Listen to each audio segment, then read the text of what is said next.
Welcome back friends, welcome to invest ji. एक बार फिर से आप सबका बहुत बहुत स्वागत है। फ्रेंड्स, कुछ निवेशक जानना चाहते हैं कि क्या 2026 में मंदी आने वाली है। जो कहानी 2024 में शुरू हुई थी कि 2025 में मंदी आएगी, वही कहानी एक बार फिर से 2025 में दोहराई जा रही है 2026 के लिए। आज इसी का कंप्लीट सॉल्यूशन मैं आपके साथ में शेयर करूंगा, जिससे आपको अंदाजा हो जाएगा कि आने वाले साल में आगे क्या हो सकता है। एक एक चीज आपको बड़े ही ध्यान से देखने की जरूरत है, जिसके बाद में आपको कोई भी क्यूरी नहीं रहने वाला है।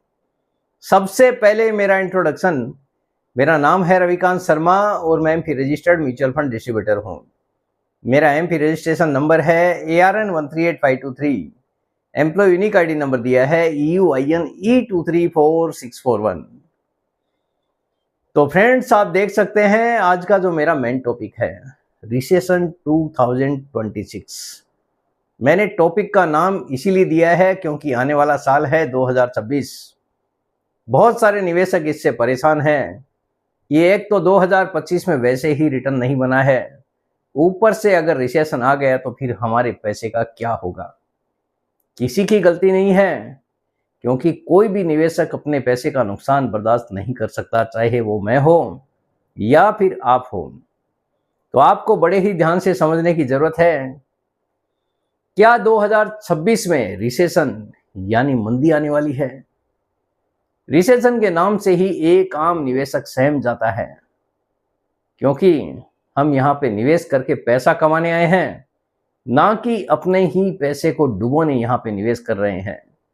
तो किसी का भी सोच में आना स्वाभाविक है। आजकल सोशल मीडिया, न्यूज और यूट्यूब पर एक सवाल बार बार पूछा जा रहा है। काफी लोगों ने मुझे भी ये सवाल पूछा है कि क्या वास्तव में मंदी आने वाली है? क्या 2026 में रिसेशन आने वाला है? नाम ही काफी है, जिससे एक आम निवेशक का टेंशन काफी हद तक बढ़ जाता है। आइए इसे शांति से बिना डर के समझते हैं। आपको बिना किसी डर के बड़े ही शांति से हर एक चीज समझने की जरूरत है। रिसेशन आखिर होता क्या है? क्यों इसके नाम से ही एक आम आदमी को टेंशन शुरू हो जाता है। रिसेशन यानी आर्थिक सुस्ती, यानी जो आज आप कमा रहे हैं वो आने वाले समय में आप नहीं कमा पाएंगे। सिंपल लैंग्वेज में, यानी आपके जेब में जो पैसा आ रहा है, आने वाले समय में वो पैसा आपकी जेब में नहीं आने वाला है। रिसेशन का मतलब होता है मंदी। कंपनियों का मुनाफा घट जाता है, नौकरियां कम होती है, लोगों का खर्च घटता है। जब आम आदमी की जेब में पैसा ही नहीं होगा खर्च करने के लिए, तो फिर खर्च तो घटना तय है। शेयर बाजार में गिरावट देखने को मिलती है। जब कोई खरीदारी नहीं होगा तो शेयर बाजार में गिरावट भी देखने को मिलेगी, क्योंकि जिस किसी का निवेश है, अगर ऐसा कुछ हो जाता है तो हम वहीं से अपना पैसा निकालने के बारे में सोचने लग जाते हैं, क्योंकि वही एक सोर्स है जहां पे हमने पैसा अपना जमा किया है।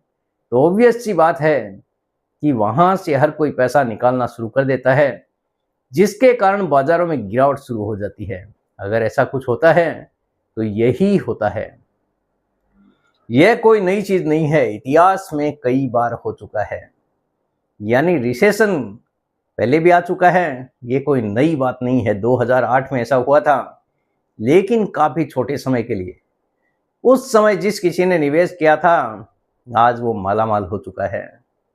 यानी काफी बड़ा पैसा उस गिरावट के बाद में बाजारों ने बना के दिया है। 2026 को लेकर डर क्यों है, ये भी आपको समझने की जरूरत है। आखिर ऐसा डर क्यों फैलाया जा रहा है? क्यों एक आम निवेशक को परेशान किया जा रहा है रिसेशन के नाम पे? कुछ मुख्य कारण जिनकी वजह से चर्चाएं चल रही है। वैश्विक ब्याज दरें, इसके कारण भी काफी हद तक चर्चाएं हो रही है। अमेरिका और अन्य देशों में लंबे समय तक ऊंची ब्याज दरें रही, जिससे कर्ज महंगा हुआ। कंपनियों का विस्तार धीमा पड़ा है, लेकिन आप देख रहे हैं कि यूएसए का मार्केट दिन ब दिन नई छलांग लगाते जा रहा है। तो ये कैसे संभव हो सकता है? अमेरिका के बाजार में बड़ा निवेश आते जा रहा है, इसका मतलब तभी बाजार वहां पे लगातार लंबी छलांग लगा रहा है। तो पहली लाइन का आंसर आपको मिल गया है कि आगे क्या हो सकता है। भले ही ब्याज दरें वहां पे ज्यादा हो, लेकिन धीरे धीरे वहां पे भी कटौती शुरू हो चुकी है। टैरिफ युद्ध, देखिए सबसे बड़ा नेगेटिव पॉइंट यही है। टैरिफ वॉर चालू है। अमेरिका ने अलग अलग देशों पे 25%, 20%, 40%, 50% टैरिफ लगा दिया है, जिसका फायदा अमेरिका को तो डेफिनेटली होता है, लेकिन वहां के आम नागरिकों को इसका सीधा सीधा नुकसान देखने को मिलता है। जो चीजें कल तक उनको सस्ती मिलती थी, टैरिफ लगने के कारण वहां पे वो सारी चीजें महंगी हो जाती है, जिससे वहां पे महंगाई बढ़ने का खतरा काफी हद तक बढ़ जाता है। लेकिन वहां पे फायदा हो रहा है सरकार को, जिसका फायदा बाजार में भी देखने को मिल रहा है। बाजार में तेज गति पकड़ी है, आए दिन नए नई छलांग बाजार में लगती जा रही है, लेकिन आम आदमी की जेब में जो पैसा है वो काफी हद तक घटते जाता है। तो आगे ये टैरिफ वॉर किस हद तक आगे बढ़ सकता है, इस बात पे डिपेंड करेगा कि अमेरिका में महंगाई घटने वाली है या फिर बढ़ने वाली है। अगर रशिया और यूक्रेन का वॉर खत्म हो जाता है तो मुझे उम्मीद है कि आने वाले समय में धीरे धीरे करके टैरिफ वॉर भी काफी हद तक खत्म होने की संभावनाएं जताई जा रही है, क्योंकि हमारे ऊपर जो टैरिफ लगाया गया है, हम रशिया से ऑयल खरीदते हैं, जिसके कारण एक्स्ट्रा 25% का भार हमारे देश के ऊपर भी लगा है। यही कारण है कि हमको ये टैरिफ का बड़ा बर्डन देखने को मिल रहा है। हमारी कंपनियों को इसका नुकसान आ रहा है, लेकिन भारत सरकार ने इसके अल्टरनेट सॉल्यूशंस निकालने शुरू कर दिए हैं। दूसरे देशों के साथ में हमारे देश की बातें हो रही है, जिससे काफ़ी हद तक हमारा एक्सपोर्ट जितना प्रभावित होना चाहिए था उतना नहीं हो रहा है, यानी काफ़ी हद तक हमने उसका तोड़ निकाल लिया है। ग्लोबल टेंशन एंड वॉर, ये जो लड़ाई दंगा होता है किसी भी देश में, तो इसका सबसे बड़ा नुकसान बाजारों को ही होता है। रशिया यूक्रेन का वॉर चालू है, 4 साल हो गया है, आप ये कह सकते हैं 4 साल से कंटिन्यूस वॉर चालू है। कभी ऐसे लगता है कल वॉर खत्म हो जाएगा, थोड़े दिन में खत्म हो जाएगा, लेकिन वापस वो एक्सटेंड हो जाता है। अगर ये वॉर खत्म हो जाता है तो आप ये कह सकते हैं कि आने वाले समय में बाजार बड़ी छलांग लगाने को तैयार हो सकते हैं, क्योंकि किसी भी देश में अगर मंदी आती है तो ये सबसे बड़ा कारण होता है युद्ध। आप देख ही रहे हैं यूक्रेन की हालत कैसी हो गई है। यानी अगर कोई बोलता है कि यूक्रेन में रिसेशन आने वाला है तो कुछ गलत नहीं है, लेकिन अगर कोई बोलता है भारत में आने वाला है तो कहीं से भी चीज हजम नहीं होती है, क्योंकि यहाँ पे आम आदमी की इनकम लगातार बढ़ती जा रही है, लोगों के काम धंधे भी काफी अच्छे चल रहे हैं। तो यहाँ पे ऐसा कोई भी कारण दिखता नहीं है जिससे हमको लगे कि रिसेशन आने वाला है। तेल की कीमतें अगर ऐसी कोई भी युद्ध वाली सिचुएशन ज़्यादा बढ़ती है तो तेल की कीमतें बढ़ सकती है, जिसका नुकसान हमारे देश को भी हो सकता है, क्योंकि हम ज़्यादातर तेल इंपोर्ट करते हैं। सप्लाई चेन की समस्याएं पैदा हो सकती है, माल को इधर उधर भेजने में समस्याएं आ सकती है। अगर ग्लोबल टेंशन बढ़ता है तो कहीं से भी वॉर की खबरें आती है या वॉर बढ़ जाता है, तो ये सारी चीज़ें इससे प्रभावित हो सकती है। ये सब मिलकर वैश्विक अर्थव्यवस्था पर दबाव डालते हैं, यानी विश्व की अर्थव्यवस्थाओं पर पूरी तरह से दबाव डालते हैं। ये सारी चीजें अगर मिल जाए तो पिछला देखिए इतिहास क्या कहता है, हर 8-10 साल में कोई ना कोई आर्थिक स्लोडाउन देखने को मिला है। पिछला इतिहास यही है कि 8-10 साल में कोई ना कोई स्लोडाउन आता है। इसीलिए लोग अंदाजा लगा रहे हैं कि 2025 में नहीं आया तो कोई बात नहीं, 2026 में आ जाएगा। यानी खाली अंदाजे के ऊपर ही सारा खेल चालू है। यही अंदाजा साल दर साल एक्सटेंड हो रहा है। 2025 को छोड़ के भी 2026 में घुमा दिया उसको। बोला एक पत्थर नहीं लगा तो कोई बात नहीं, दूसरा भी मारने की कोशिश करते हैं। यही कारण है कि एक अंदाजे के बेस पे इसको एक्सटेंशन मिलते जा रहा है। नाम दे दिया है रिसेशन। भारत की स्थिति क्या है, यह समझना बहुत जरूरी है कि हमारे देश की स्थिति कैसी है। भारत की अर्थव्यवस्था डोमेस्टिक कंजम्पशन पर आधारित है। हमारा देश तो वैसे भी 140 करोड़ का देश है, तो कंजम्पशन पे काफी हद तक डिपेंड करता है। इंफ्रास्ट्रक्चर, मैन्युफैक्चरिंग, डिजिटल सेक्टर मजबूत है, क्योंकि बहुत सारी चीजें हैं हमारे देश में ही बनती है, और कंजम्पशन के लिए 140 करोड़ का देश है, तो कहीं से भी कोई समस्या है नहीं। भारत दुनिया की फास्टेस्ट ग्रोइंग मेजर इकोनॉमीज में से एक है। इस समय दुनिया की सबसे तेज गति से बढ़ने वाली अर्थव्यवस्थाओं में से एक है हमारा देश की अर्थव्यवस्था। तो आपको कहीं से भी चिंता करने की कोई जरूरत नहीं है। अगर ग्लोबल स्लो डाउन आता भी है तो भारत पर इसका असर सीमित हो सकता है, रिसेशन जैसा गहरा बिल्कुल नहीं। तो आपको कहीं से भी कोई चिंता करने की जरूरत नहीं है। क्या रिसेशन आना तय है, ये भी आपको समझना जरूरी है। तो इसका सीधा सीधा आंसर है नहीं। रिसेशन कोई घोषणा करके नहीं आता है, यानी रिसेशन आपको ये बोलकर बिल्कुल नहीं आएगा कि मैं आने वाला हूं। किसी भी तरह की घोषणा करके आने वाला नहीं है। तो आपको इसमें कोई ज्यादा चिंता करने की जरूरत है नहीं, क्योंकि जब हर कोई बताता है कि रिसेशन आने वाला है, इसका मतलब आप समझिए कि यहां ऐसा बिल्कुल भी नहीं हो सकता है। जब ये आएगा उस दिन किसी को भी पता चलने वाला नहीं है। यह सिर्फ संभावना और आंकड़ों पर आधारित अनुमान होते हैं। खाली कोई भी अनुमान लगा के बोल देता है कि ऐसा होने वाला है, वैसा होने वाला है, लेकिन भविष्य के गर्त में क्या छुपा है ये कोई भी नहीं जानता है। तो आपको इसके बारे में चिंता करने की आज ही कोई जरूरत नहीं है। स्लो डाउन हो सकता है, वॉलेटिलिटी बढ़ सकती है, लेकिन 2026 में रिसेशन पक्का है, ऐसा कहना कहीं से भी सही नहीं है। आप देख ही रहे हैं, वॉलेटिलिटी बाजार में कभी भी बढ़ सकती है, स्लो डाउन कभी भी हो सकता है, लेकिन इसका मतलब ये नहीं है कि रिसेशन आएगा ही। ये कोई भी नहीं बता सकता है। निवेशकों को देखिए क्या करना चाहिए और क्या ना करें, ये भी आपको बता देता हूं।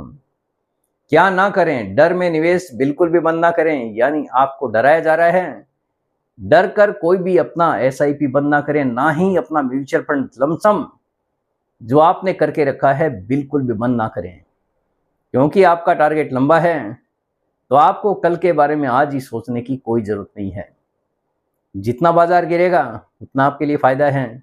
तो एसआईपी को आपको बिल्कुल कंटिन्यू करने की जरूरत है। घबराकर म्यूचुअल फंड लमसम या एसआईपी बिल्कुल ना रोकें। मार्केट टाइमिंग को करने की कोशिश ना करें। बाजार को आप बिल्कुल भी प्रिडिक्ट ना करें कि बाजार कल गिरने वाला है। बाजार जैसे चला है वैसे ही चलता रहेगा। आपका काम निवेश करना है, निवेश करके छोड़ देना है, यानी मार्केट को टाइमिंग करने की गलती बिल्कुल ना करें। क्या करें, अब देखिए निवेशक को क्या करना है। एसआईपी को चालू रखना है। आपकी जो एसआईपी है बिल्कुल जारी रखें। लॉन्ग टर्म के बारे में सोचें, 10 साल, 15 साल, 20 साल या उससे ज्यादा। अगर आप निवेश करना चाहते हैं, अच्छा रिटर्न पाना चाहते हैं, तो 10, 15, 20 साल का टारगेट सेट कीजिए, ना कि 2026 का टारगेट आपको सेट करने की जरूरत है। एसेट अलोकेशन बनाए रखें। आपका जो भी पोर्टफोलियो है पूरी तरह से डाइवर्सिफाइड होना चाहिए। इमरजेंसी फंड बनाए रखें, यानी किसी भी आपदा की परिस्थिति में आपके पास में एटलीस्ट 12 महीने के खर्चे का पैसा होना जरूरी है, ताकि आपको बाजार की गिरावट के समय में कभी अगर पैसे की जरूरत पड़ जाती है तो बाजार के पैसे की तरफ देखना ना पड़े। किसी भी परिस्थिति में 12 महीने का पैसा आपके पास में होना जरूरी है, ताकि जो फंड आपने इमरजेंसी फंड के रूप में रखा है वहां से आप अपना खर्चे के लिए पैसा निकाल सकें। याद रखें, रिसेशन अस्थायी होता है, ये कोई फिक्स नहीं है, आएगा और चला भी जाएगा, जैसा पहले हो भी चुका है। इसलिए आपको इसके बारे में चिंता करने की ज्यादा कुछ जरूरत है नहीं। कंपाउंडिंग जो है वो है स्थायी, रिसेशन अस्थायी है, कंपाउंडिंग है स्थायी। इतिहास क्या सिखाता है, 2008 का रिसेशन काफी शॉर्ट टर्म में था, उसके बाद में दमदार पैसा भारतीय बाजार ने बना के दिया था। 2020 में कोविड क्रैश हुआ था, उसके बाद में आप देख ही रहे हैं 5 साल में 2-2, 3-3 गुना पैसा लोगों का हो गया। तो ये बाजार की खास बात है, जब जब बाजार ने बड़ी गिरावट दिखाई है तब तब बाजार ने बड़ी तेजी भी दिखाई है। तो आपको इसके बारे में ज़्यादा चिंता करने की कोई ज़रूरत नहीं है। जो निवेशक डरे नहीं, उन्हीं को आने वाले सालों में सबसे अच्छा रिटर्न मिला है। इसीलिए आपको भी बिना डरे ही लगातार निवेश करने की जरूरत है, क्योंकि डर के आगे ही जीत है। निष्कर्ष क्या निकलता है? 2026 में रिसेशन आए या ना आए, सही निवेश रणनीति वही है जो हर मौसम में काम करे। आपको सही निवेश रणनीति के साथ में काम करना है, चाहे मौसम कोई भी हो। डर नहीं, अनुशासन रखें। जल्दी नहीं, लंबे समय तक निवेश करें। आपको फटाफट पैसा बनाने के बारे में नहीं सोचना है, बल्कि लंबे समय में बड़ा पैसा बनाने के बारे में सोचना है। इसलिए लंबे समय तक आपको निवेशित रहने की जरूरत है। तो फ्रेंड्स, मेरे हिसाब से हर किसी को क्लियर हो गया होगा कि आखिर 2026 में क्या करना है आपको। उम्मीद करता हूं आपको आज का वीडियो पसंद आ गया होगा। वीडियो अगर पसंद आ गया, वीडियो को लाइक करना, शेयर करना बिल्कुल मत भूलिए। बेल आइकन पे जरूर क्लिक करके रखिए। चैनल को जरूर सब्सक्राइब करें। जितने ज़्यादा लोगों के साथ में हो सके शेयर कीजिए, ताकि हर किसी को इसका बेनिफिट मिल सके। Thank you very much friends. Thanks for watching this video.